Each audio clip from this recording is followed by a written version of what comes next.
안녕하세요. 김상철 목사입니다. 오늘은 고린도후서 4장 7절 말씀을 통해 예수님을 위해 살고 있는 사람들이라는 제목으로 새벽 묵상을 하도록 하겠습니다. 사람들은 흔히 일을 하다가 지친다고 이야기합니다. 하는 일이 힘들어 탈진될 수 있습니다. 하지만 예수님을 향한 사랑은 결코 소진될 수 없습니다. 우리는 기억해야 합니다. 주님께서 우리를 어디에 보내시더라도 우리가 예수님을 위해 살고 있다는 것을 잊어서는 안 될 것입니다. 오늘 본문을 제가 읽어보겠습니다. 우리가 이 보배를 질그릇에 가졌으니 이는 심히 큰 능력은 하나님께 있고 우리에게 있지 아니함을 알게 하려 함이라. 여기서 보배는 예수님을 뜻합니다. 질그릇은 우리의 몸입니다. 우리에게는 이 보배 예수 그리스도가 있습니다. 그리고 예수님은 우리를 어디든지 보내십니다.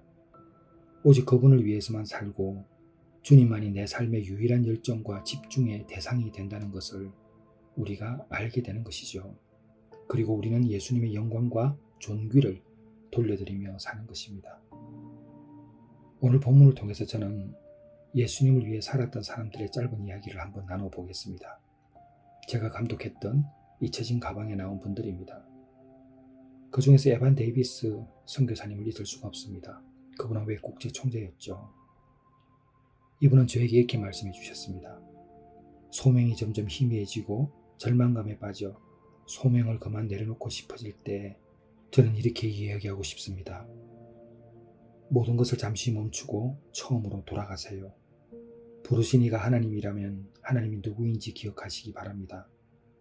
위대하신 하나님께서는 우리가 불가능한 일을 부탁하지 않으시고 오히려 우리와 여정을 함께 하시며 우리 옆에 함께 계시고 우리 안에 살아계시며 우리에게 힘을 주시고 우리에게 지식을 주시고 우리에게 인내를 주시어 맡기신 일들을 잘 마칠 수 있도록 도와주십니다.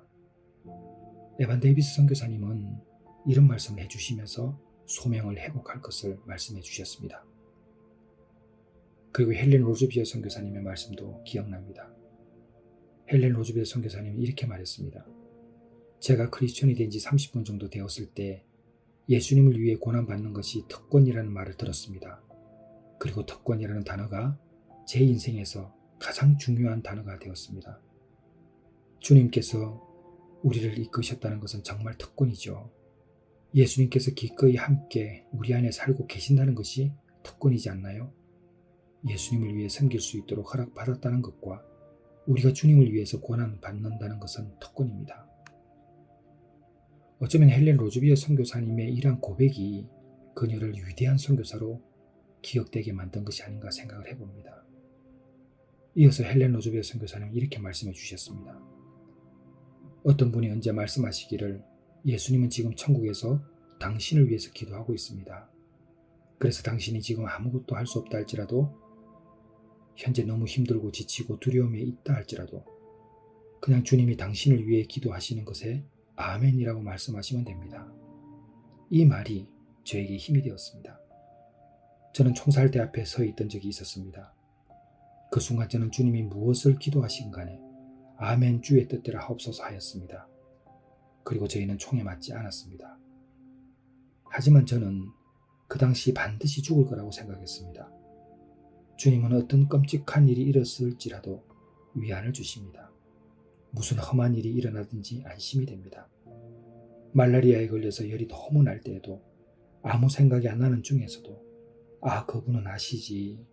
우리 주님은 아실 거야. 주님은 내 속에 계셔서 똑같이 아파하고 계시지. 이 고통을 다 통과하게 해주실 거야 라고 생각했습니다. 반란군의 포로로 잡힌 적이 있었습니다. 지독하게 무서운 어느 날 밤 악하고 못된 사람들에게 혼자 잡혀있을 때 하나님께서 말씀하셨습니다. 이래도 나에게 감사할 수 있느냐? 저는 대답했습니다. 저는 감사할 수 없다고 하나님께 말씀드렸습니다. 하나님 다시 말씀하셨습니다. 내가 너를 믿는 것에 대해서는 나에게 감사할 수 있니? 저는 제가 하나님을 믿는다고 생각했지만 하나님께서 저를 믿는다는 것은 생각해 보지 않았습니다. 하지만 하나님이 저를 믿는다는 것, 이것은 비슷한 상황에서 부모들에게 하나님은 아이들을 돌볼 것을 믿고 맡기셨습니다. 그러므로 하나님은 저를 그 상황으로부터 건져줄 수도 있었고 피하게 하실 수도 있었을 것입니다. 하지만 저를 믿기 때문에 허락한 이 일이 저는 바로 알게 되었고 감사할 수 있었습니다. 그날 밤 대답하기를 하나님께서 무엇이라고 말씀하시는지 모두 이해가 안 되고 이것이 어떻게 도움이 되는지도 모르겠지만 하나님의 퍼즐의 한 부분에 제가 있고 또 있기를 원하신다면 하나님 감사합니다 라고 대답했습니다. 제가 그 말을 하자마자 하나님의 놀라운 평안이 저의 마음을 지배했습니다. 어떠한 어려움과 끔찍한 환경 속에서도 저를 믿어주신 하나님께 감사했습니다. 이것이 바로 헬렌 로즈베어의 고백이었습니다. 사랑하는 성도 여러분, 예수님을 위해 살고 있는 사람들의 고백을 한번 잘 들어보십시오. 이들의 인생은 우리들과 달랐습니다. 그들은 하나님께서 우리를 믿고 맡기셨다는 부분에 대한 확신이 있었습니다. 그래서 소명이 희미해질 때에도 그 소명을 다시 회복했고 고난과 고통에 있다 할지라도 그것을 특권으로 여겼습니다. 우리가 예수님 믿고 살아갈 때에 당면하는 지옥과 같은 현실들이 존재합니다. 근데 이 모든 것은 우리의 먹고 사는 부분과 연관이 되어 있습니다. 사랑하는 성도 여러분, 우리가 언제까지나 먹고 마시는 것에 대해서 연연하겠습니까?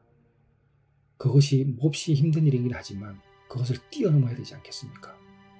예수님 한 분만으로도 충분하다는 그 믿음이 이 모든 상황을 역전시켜 주신다는 것을 여러분 꼭 기억하셔야 합니다. 한 단계 더 뛰어넘어야 합니다. 고통에 대한 이해가 달라질 때 우리의 신앙은 정확히 전환 포인트를 맞게 되어 있습니다.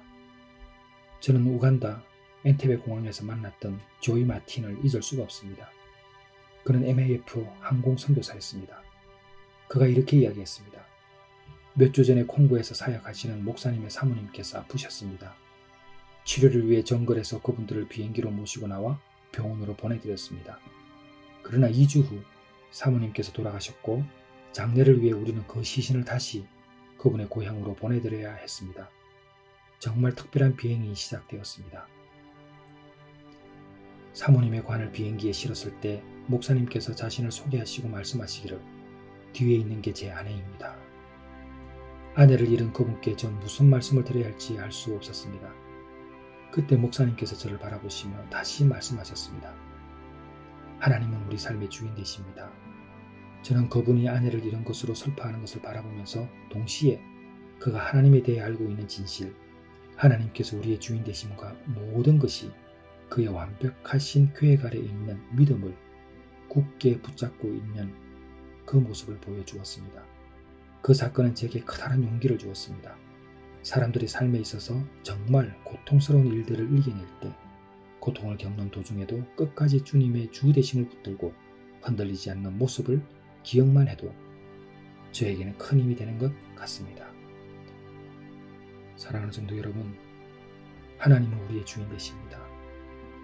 그리고 우리가 고통 가운데서도 그분의 주 되심을 붙들고 흔들리지 않을 때에 하나님의 역사는 일어날 것입니다.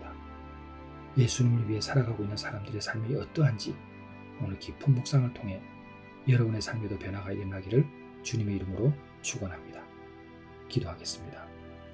하나님 아버지, 예수님을 바로 믿고 소명을 감당하여 나갔던 사람들의 삶을 돌아보며 오늘은 내가 무엇을 붙들고 살아가고 있는지 돌아보게 하여 주시고 썩어질 것을 붙드는 것이 아니라 영원히 살릴 수 있는 영원한 것을 붙들게 하여 주시옵소서.